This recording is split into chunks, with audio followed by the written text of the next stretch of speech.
Le concept de l'homme nouveau est étroitement lié à la notion d'extériorisation de l'énergie créative. En effet, cet homme nouveau, appelé à évoluer, doit apprendre à transformer son énergie créative mentale en une énergie qui lui est utile sur le plan matériel, tout en conservant cette énergie pour la rendre créative.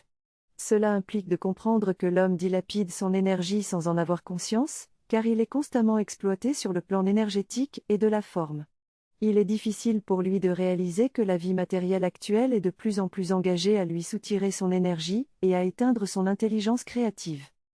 L'homme est un être énergétique et doit apprendre à concentrer cette énergie pour l'utiliser sous le contrôle de sa volonté. L'extériorisation de cette énergie doit être comprise comme un phénomène créatif à travers l'ego, et non pas comme un phénomène égoïque. Elle représente l'équilibre total de ses centres et la parfaite harmonie qui doit exister entre l'être humain et son milieu social.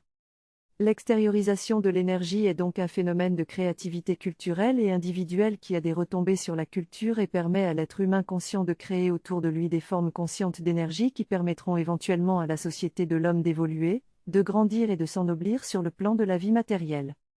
Cependant, l'être humain a du mal à comprendre comment extérioriser son énergie de façon créative, car il n'a pas encore atteint un niveau d'évolution suffisamment avancé. Il doit donc apprendre à se sentir et à se réaliser pour que sa vie soit pleine de sens et non pas simplement l'expression d'une conscience expérimentale qui n'est pas sous son contrôle. En somme, l'homme nouveau apprendra avec le temps à extérioriser son énergie créative pour nourrir le monde et permettre à la société de grandir et de s'ennoblir.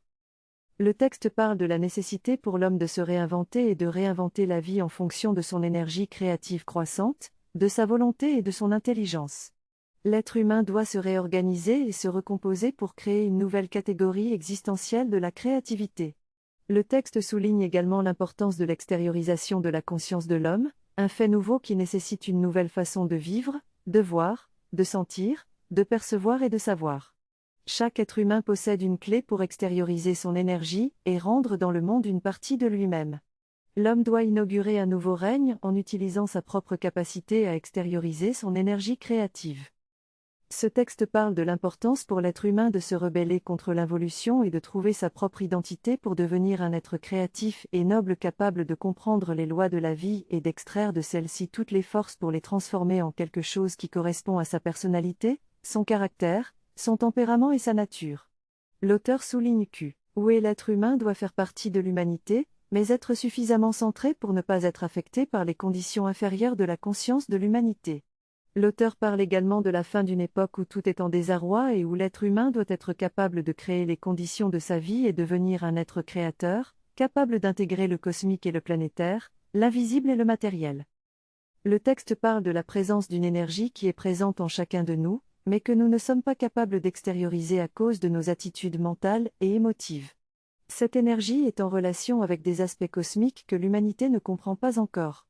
Lorsque nous arriverons à comprendre cette énergie, nous pourrons commencer à réaliser que nous sommes quelque chose d'autre, que nous ne sommes plus les mêmes qu'avant, mais quelque chose qui se définit en fonction de cette énergie.